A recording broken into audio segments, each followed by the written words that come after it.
Washington's personal experience of divine providence. We have already related the remarkable survival of young Colonel Washington in the deadly fire of Braddock's defeat. At this event, he wrote of his brother that by a miracle of Providence he was still alive. Washington had learned of Providence years earlier in his childhood training in the Anglican Church. Given his fame from the French and Indian War years later, when the Army was established in 1775, George Washington was the unanimous choice of the colonies as the leader for the effort. He proved to be a great military leader, doing much with few resources with little backing. There were different times during the war when the hand of God seemed, in Washington's mind, to protect the new nation during the struggle for independence. For example, during one of the battles in 1776, Washington and his men trapped on Brooklyn Heights, Long Island. If the British had chosen to, they could have easily crushed the American army, which, in fact, they planned to do the next day. This could have spelled the end of the war and would have been a disastrous end to the conflict. Moreover, Washington engaged in a bold move born of desperation. Under the cover of a black, foggy night, he evacuated all of his troops. He used every ship available, from fishing vessels to rowboats. When morning came, it is reported that the fog remained longer than normal and lifted just in time for the British Army to see the last American boat crossing the Delaware River to safety, just beyond reach of their guns.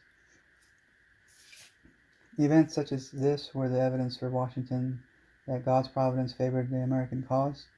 Ironically, at the Battle of Yorktown, British General Charles Cornwallis tried to repeat Washington's nighttime escape strategy, but instead of fog to hide their attempts to escape by boats, the British experienced a terrible storm and churning seas that thwarted their plans. And no wonder George Washington marveled at God's help during the war. Humanly speaking, America should have lost the war. The Reverend Dr. Donald Binder currently serves as the rector for Powhik Church, one of George Washington's most frequented churches. Here's what Dr. Binder says about Washington and Providence when we asked him if our first president was a theist. It's quite evident from Jefferson's writings that he, Jefferson, was a theist and that sometimes laid at Washington's feet because he was fairly quiet and introverted about his faith, but he had this great belief in divine providence and really saw especially the coming together. He called it a quote-unquote concatenation of events. With the Revolutionary War, there was no way we should have won that war. The odds were so highly stacked against us that the very fact that they were able to sustain themselves for the longest war in American history and then achieve a victory over the greatest force on the planet at the time was for him a miracle, and he always attributed that to God's divine providence.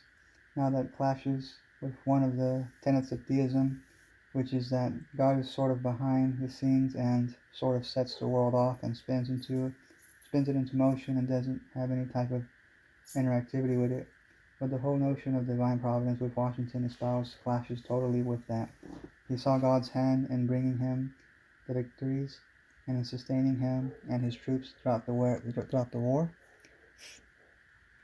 Washington would have agreed, while in 1776 he wrote to his brother John Augustine. He said, "I think the game is pretty near up. You can form no idea of the perplexity of my situation. No man, I believe, ever had a greater choice of difficulties and less means to extricate himself from them. However, under a full persuasion of the justice of our cause, I cannot but think the prospect will brighten, although for a wise purpose it is, at present, hid under a cloud." Amazingly, 5 years later, he recognized that God's providence came through again and again, bringing hope of victory, saying, "We have, as you very justly observed, abundant reason to thank Providence for its mainly favorable interpositions in our behalf. It has at times been my only dependence, for all other resources seem to have failed us." Did Washington believe in an impersonal providence? As already noted, Washington spoke of Providence some 270 times in both his public utterances and private writings. Some modern writers imply that to Washington, Providence was not the God of the Bible per se, but rather some impersonal force. However, it is clear that Providence was not impersonal for Washington. In writing to Pierre Charles L'Enfant in 1788, Washington noted, it says, "While I sincerely condole with you on the loss of your good father, you will permit me to remind you, as an inexhaustible subject of consolation, that there is a good Providence which will never fail to take care of his children, and be assured, sir, it will always give me real satisfaction to find that prosperity and felicity have been attended on all your steps." End quote. Clearly, if Providence can be good and never fail to take care of his children, it cannot be an impersonal force. Was Providence an impersonal it, a force but not the God of the churches? It can be argued that at times Washington uses Providence as the impersonal power of God at work in history, and that can properly be described as an it. Similarly, Washington uses impersonal relative pronouns to describe this providential agency, such as which or that. This impersonality is suggested again by simply referring to it as an agency of providence. This, however, is only part of the story. Although sometimes impersonal, he frequently desires to personify his providential power, as seen in his frequent use of smiles, hand, finger, and arm with respect to this force. In his desire to reflect his delight in this divine providential reality, he sometimes refers to Providence as she and her. A further response to the question of the alleged impersonal force of Providence in Washington's mind is seen in the fact that he frequently used his words for deity in tandem with the word providence. When Washington did this, he consistently spoke of God in personal terms, and then distinguished providence as the actions that God took. This then explains why he spoke of providence at times as an impersonal way. God the person acts through his decrees or interpositions.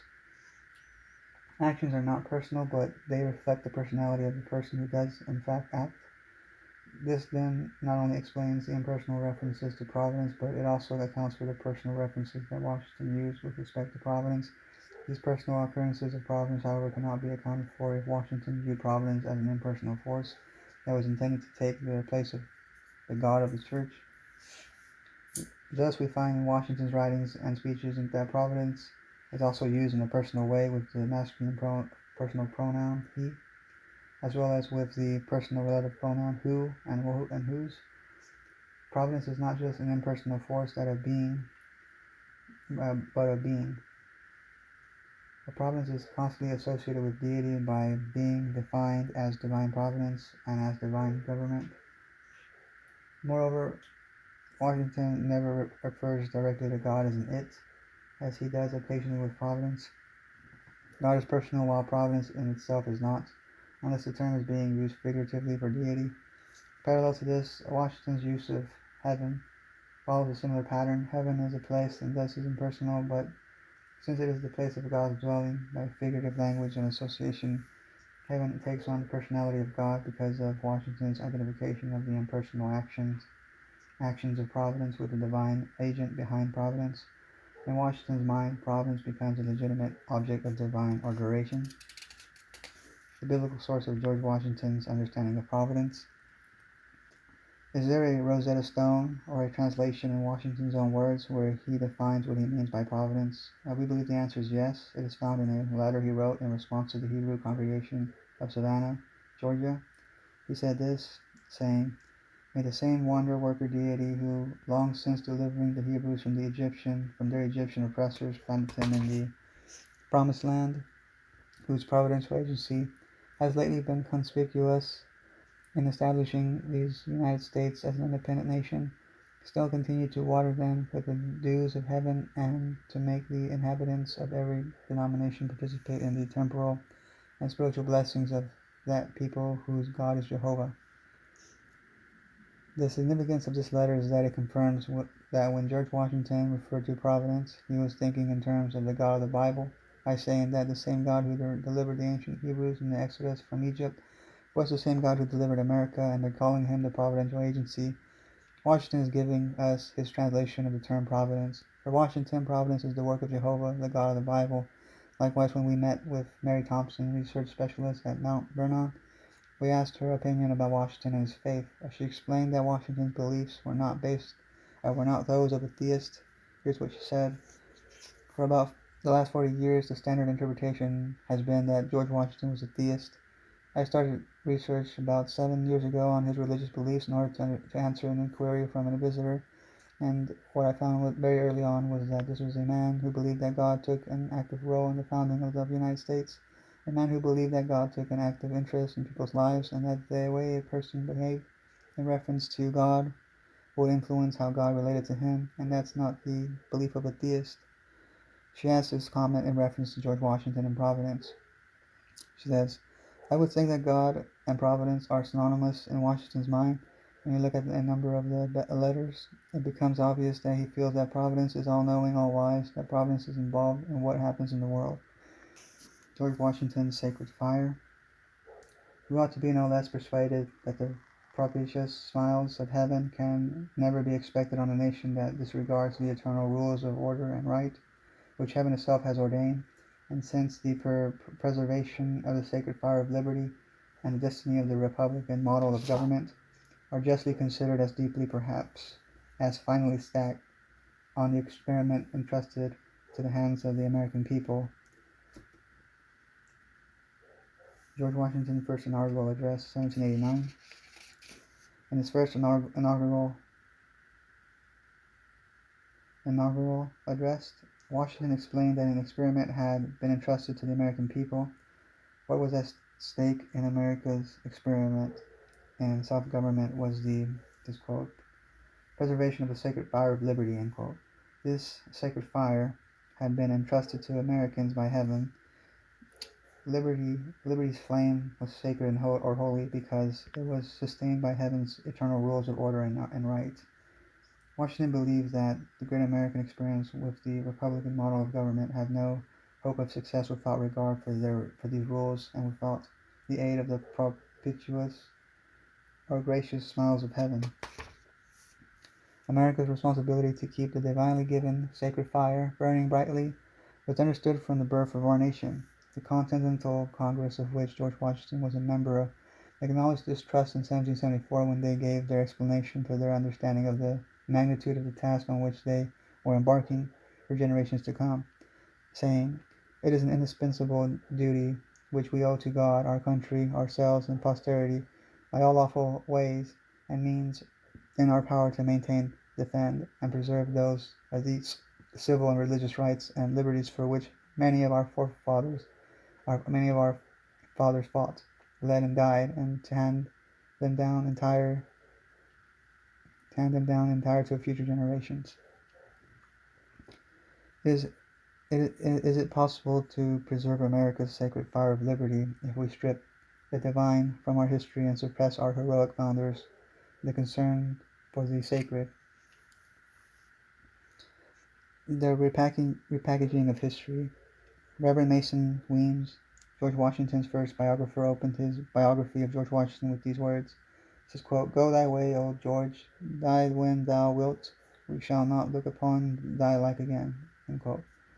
Reverend Weems could never ever have imagined that his words of praise would be ironically fulfilled by the erasure of Washington's legacy from the minds of American school children and the denial of his Christian faith by many of our nation's historians.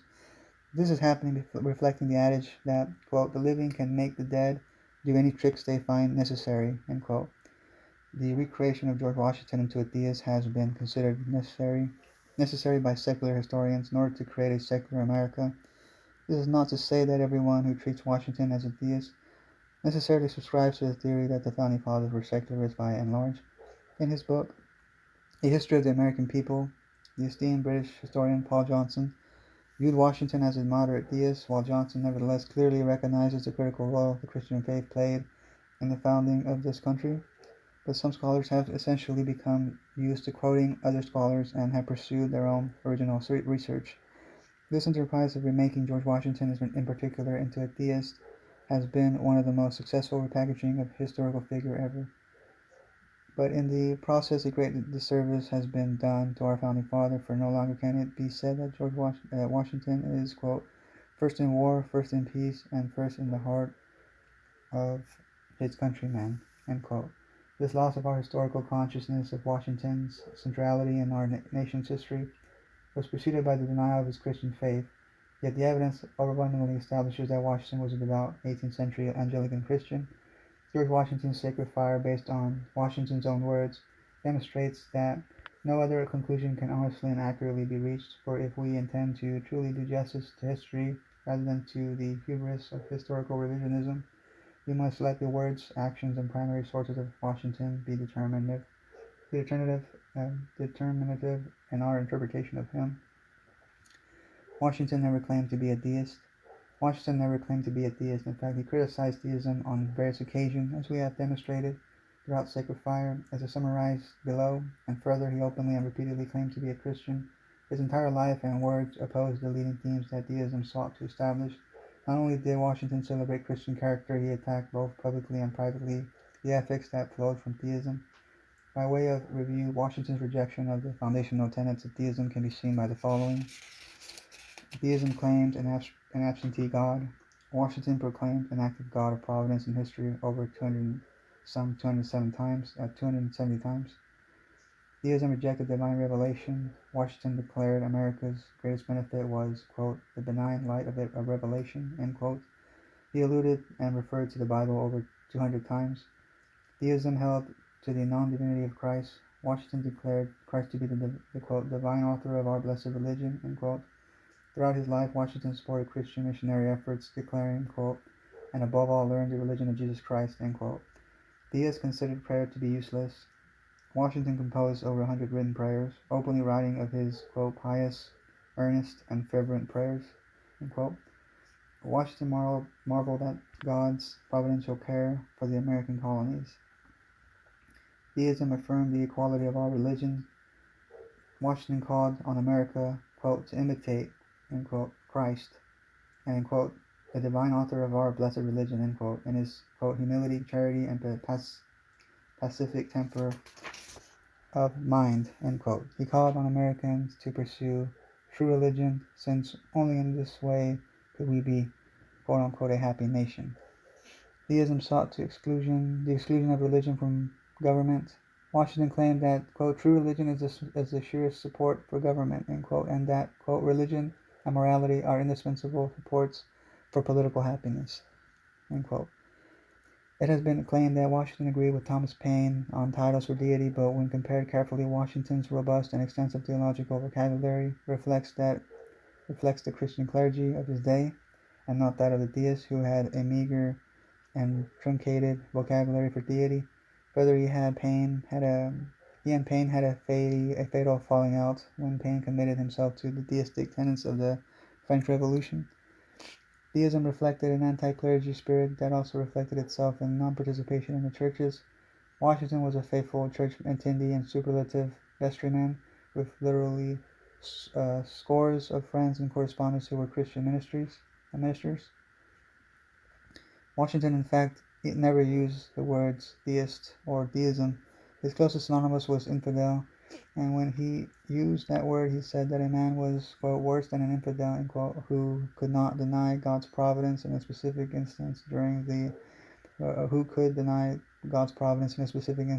war. Referring to the same sort of unbelief, he said, quote, that the man is bad indeed, end quote. In his farewell address, he publicly warned Americans of those who, says, peculiar structure of mind would lead them to remove the, says, indispensable supports of religion and morality from government. In summation, there is not a hint anywhere in Washington's writings that he ever wanted to be considered anything other than a Christian.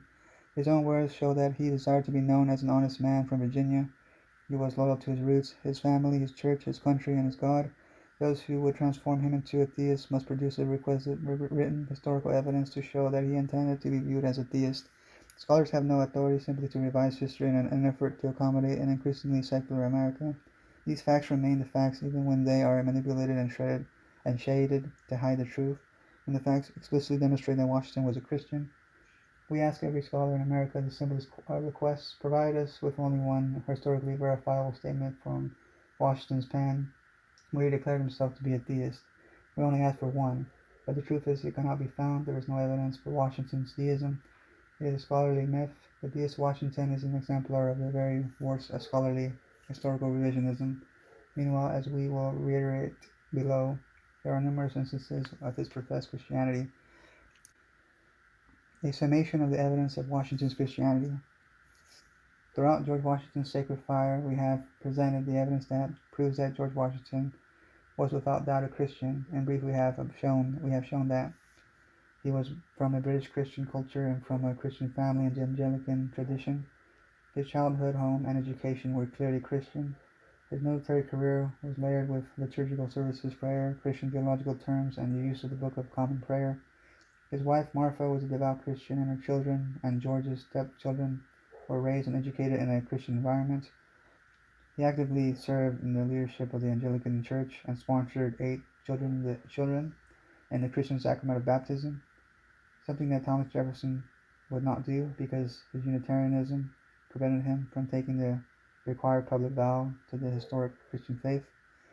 He openly encouraged the work of the clergy and chaplains.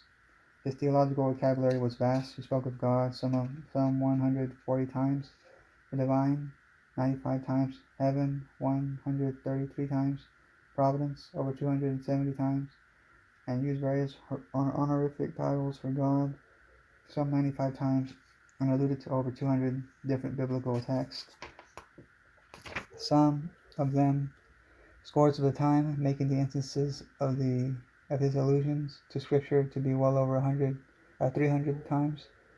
Thus, the total of the theological clues to Washington's faith is over 1,000 instances. He wrote more than 100 different prayers in his own hand. His views of religion are discoverable and include an affirmation of revelation, an understanding of both natural and revealed religion, and a strong belief in religious liberty. He understood well the spiritual life of a man and the work of the Holy Spirit. He frequently revealed his own spiritual concern for prayer and dependence on providence and faith and trust in God. His understanding of the impact of the Enlightenment was revealed in his hostility to superstition, but not to the Christian faith. Thus, Washington's writings criticized the theistic thought of his day, and as we saw above, Washington's faith can be discovered in spite of his habit and principle of humility and his belief that, quote, deeds, not words, end quote, should be the measure of the man. And his granddaughter said, quote, his mottos were deeds, not words, end quote, and quote, for God and my country, end quote. Martha, as well as Martha's and George's adopted grandchildren, affirmed that Washington was a Christian. In addition to the above historical evidence, we have presented Washington's own statements about himself that identify him as a Christian. Washington's statements that identify him as a Christian. Here we list only some of the instances where Washington called himself a Christian. It says Washington openly called himself a Christian. He freely wrote of his own accord, saying, quote, on my honor and faith of a Christian, end quote. He encouraged Delaware Indian chiefs that they do well to learn about, quote, the religion of Jesus Christ, end quote. He took oaths as a best freeman, which required him to acknowledge his belief in the historic Christian faith as written in 39 articles of religion as a committed Anglican. Washington regularly prayed the general confession of the morning prayer and worship with the Book of Common Prayer.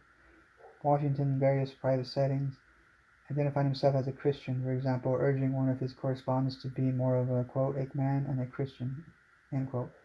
Washington, in public settings, openly identified himself as a Christian, calling on his entire army to be, quote, Christian soldiers, end quote, and that, quote, to the distinguished character of a patriot, it should be our highest glory to add the more distinguished character of a Christian, end quote. Writing to every governor of all 13 of the new American states, he consciously and explicitly prayed as a Christian, saying, I now make it my earnest prayer that God would have you and the state over which you preside in his holy protection, that he would incline the hearts of the citizens to cultivate a spirit of subordination and obedience to government, to entertain a brotherly affection and love for one another, for their fellow citizens of the United States at large, and particularly for their brethren who have served in the field, and finally that he would most graciously be pleased to dispose us all, to do justice, to love, mercy, and to demean ourselves with that charity, humility, and pacific temper of mind, which were the characteristics of the divine author of our blessed religion, and without an humble imitation of whose example in these things we can never hope to be a happy nation. Washington never once called himself a theist or an unbeliever. Instead, he repeatedly identifies himself as a Christian. Who should we believe? The scholars of Washington. Inheritance to our children. The impact of the secularist revision of Washington's legacy is profound. To remove Christianity from Washington's life is to take away his sacred fire. It is to strip him of the core of his essence and to leave him a mere hollow shell of an action hero. Indeed, to uproot Washington from his historical context is to distort Washington's history. Sadly, the living indeed can make the dead do any tricks they find necessary. In contrast to this secularist revisionism, Washington was viewed very differently, both by himself and his contemporaries. Consider, for example, Major General Richard Henry Lee, who wrote in 1799, saying, "Possessing a clear and penetrating mind, a strong and sound judgment, calmness and temper for deliberation, with invincible firmness and perseverance and resolution, maturely formed, drawing informative from all, acting for himself with incorruptible integrity and unwavering patriotism. His own superiority and the public confidence alike marked him as the main design by heaven to lead in the great political as well as military events which have distinguished the era of his life. First in war, first in peace, and first in the hearts of his countrymen, he was second to none in the humble and enduring scenes of private life. Pious, just, humane, temperate, and sincere, uniform, dignified, and commanding, his example was edifying to all around him, as were the effects of the example lasting. By anyone's standards, this is the description of a man of great character as well as a man of piety who should serve as a role model for our children, our citizens, and our statesmen. The list of the moral attributes of his character are strikingly just, humane, incorruptible integrity, drawing information from all, pious, strong, and sound judgment. Indeed, President John Adams agreed, saying, "His example is now complete, and it will teach wisdom and virtue to magistrates, citizens, and men, not only in the present age, but in the future generations, as long as our history shall be read." Perhaps Adams should have said, as long as our history is not revised. Sacred fire versus wildfire. The sacred fire of liberty that Washington knew and shared with his nation is not in danger of burning out. Instead, the danger is that the sacred fire is rapidly becoming a secular fire. The eternal flame of the torch of liberty is not burning low. Instead, it is in danger of burning out of control. It is like what Washington experienced as a youth when he wrote in his diary on April 2nd, 1747. This is quote, "Saturday second last night was a blowing and rainy night. Our straw catched afire, and that we were laying upon, and was luckily preserved by one of our men's awaking when it was in a blaze."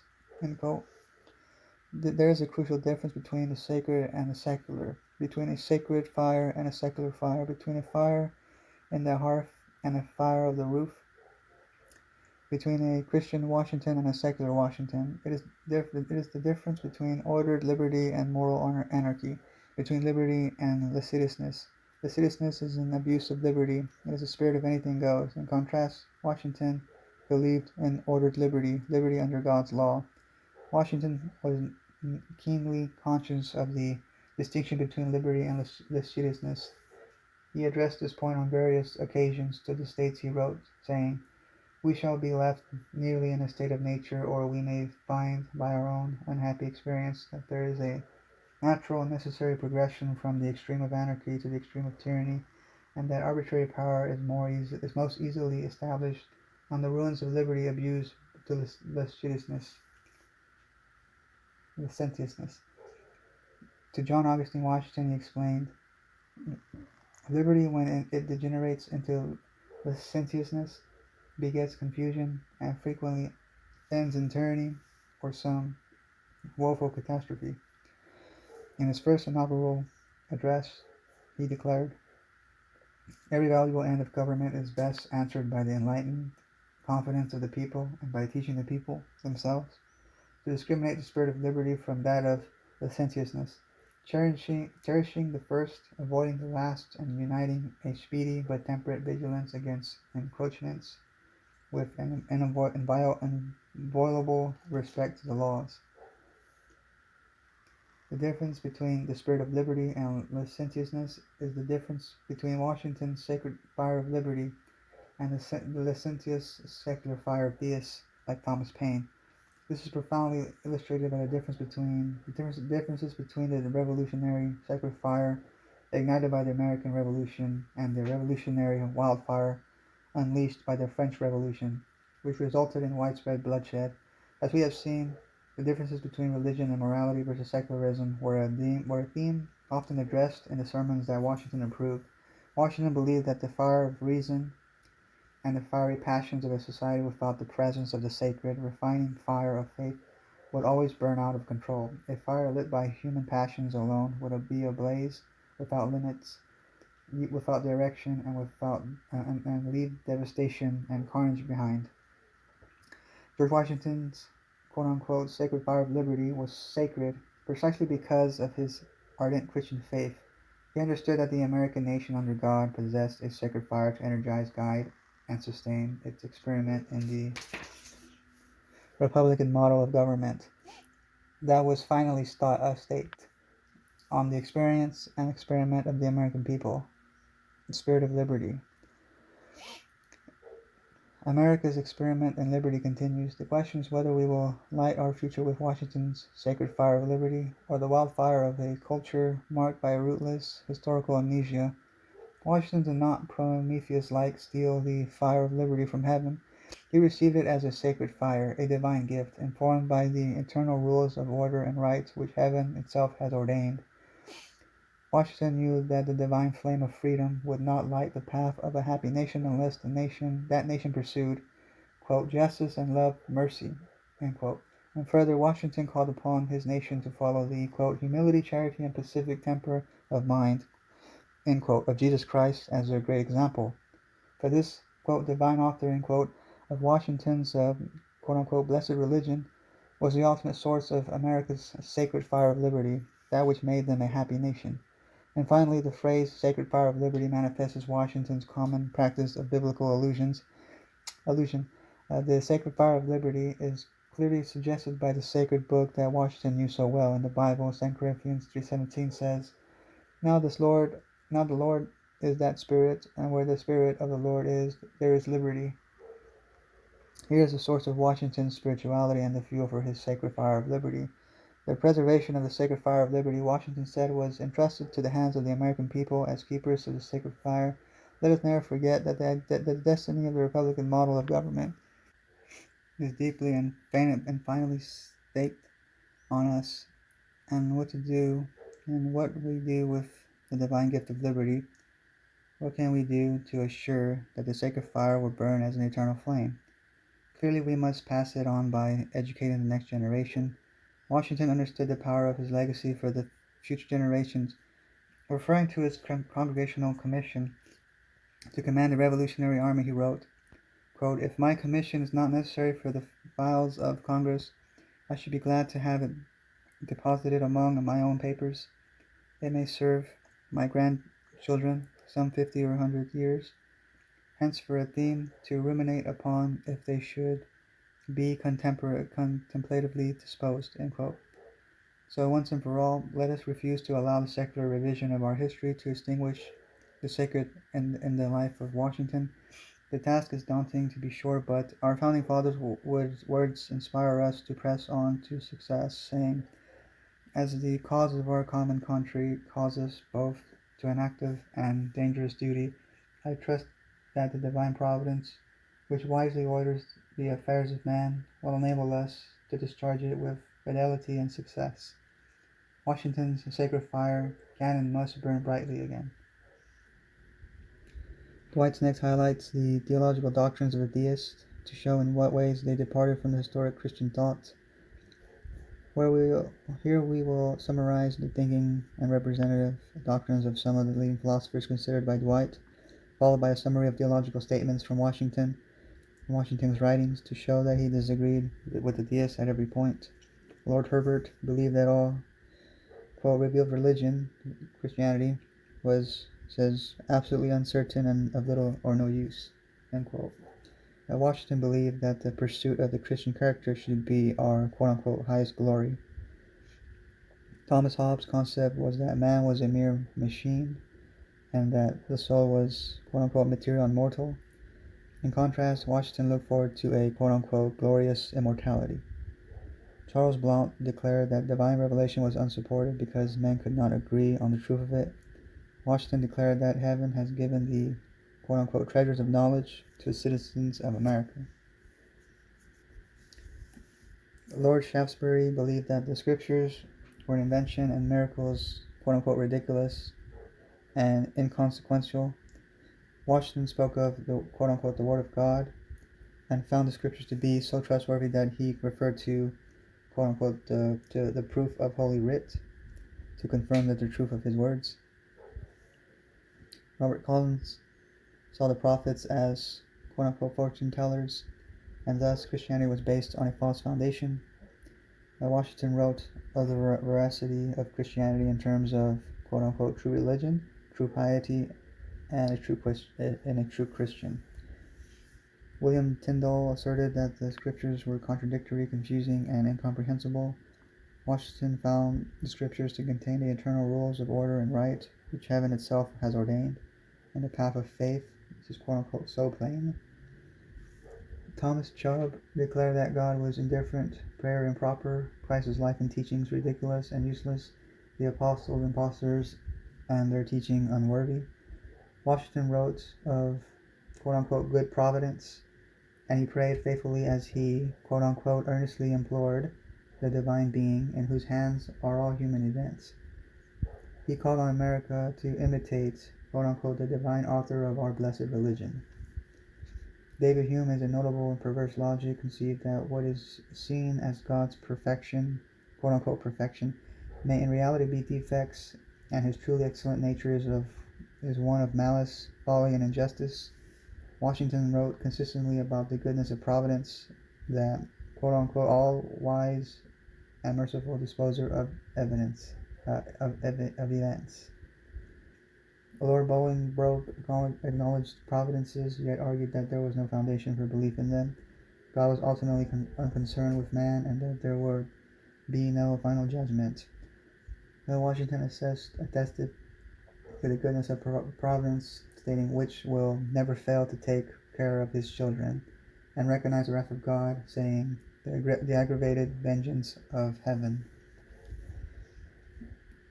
The clear conclusion from this survey is that Washington's doctrine stood in utter contrast from each of these representative theists at every point. He cannot be classified as a theist.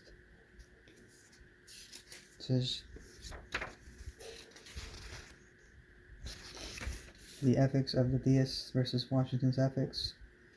The sermon sent to George Washington by young Zachariah Lewis, that was written by President Timothy Dwight, not only criticized the theology of theism, but also the ethics of theism as well. A simple perusal of the theist philosopher's ethics summarized by Dwight, the president of Yale, will show that they were as alien to Washington's personal value, his personal values as rape, plunder, and atrocity, or to the values of his army. As far as we can find, the issue of the ethics of theism and the debate over Washington's religion has not been raised until now. As we consider the vast chasm that emerges when Washington's ethics and the ethics of theists are compared, even the most strenuous advocate of Washington's theism would have to admit that it is ludicrous to think that any of these beliefs reflect Washington's ethics. Washington's ethical values were distinctively Christian, so let us again compare Washington with the theist writers identified by President Dwight. Lord Herbert claimed that men were not accountable for their sinful actions. Washington, however, repeatedly warned his men to avoid vice and immorality, and called them to, stating, unfeignedly confess their sins before God and supplicate the all-wise and merciful disposer of events. Hobbes espoused that civil law was the only true law by which men could be judged, and where civil law lapsed, men were to judge for themselves right from wrong. Washington appealed to the eternal rules of order ordained by heaven as the truest standard of morality. Lord Shaftesbury held that there was no true virtue, only virtue motivated by the mercenary concerns of final judgment. Washington looked forward to stating the benediction of heaven and stating the future reward of good and faithful servants. He believed that the response to the goodness of Providence was true gratitude and virtue, and that he must be, this is quote, worse than an infidel, end quote, that lacks faith, and quote, the man must be bad indeed who can look upon the events of the American Revolution without feeling the warmest gratitude towards the great author of the universe, end quote. Tyndall asserted that judgment is conditional upon circumstances, and men are to consider the circumstances for each offense in order to pass judgment. That Washington recognized the need to seek God's forgiveness and for man's, this is quote, manifold sins and wickedness, end quote. Chubb taught that there would be no ultimate judgments for impiety, ingratitude to God, or sinful behavior, but only for, this is quote, injuries to the public, end quote. Washington warned of the consequences of impiety and considered ingratitude to God a, quote, black and detestable, end quote, sin. Hume's reverse logic claimed that self-aggrandizing, living only for self, and even suicide were various acts worthy of pursuit. And Washington wrote often of self-denial, the value of humility, and sought to avoid anything which might lead one to suicide. Lord Bolingbroke also affirmed that gratifying the flesh was the chief end of man, and thus adultery and polygamy were worthy pursuits. Washington insisted his men avoid lewdness, sexual morality, and pursue moral purity. The ethical tenets of deism, as here summarized by President Dwight, were viewed with horror in the American culture of Washington's day. Beyond the deist writings, such ethical teaching began to be openly advocated only at the arrival of the sexual revolution in the mid-20th century, and only became culturally normative with the expressive individualism of postmodernity. Yet the precursors for these views were the deists of Washington's day. Washington was not one of the forerunners of the sexual revolution precisely because he was not a theist.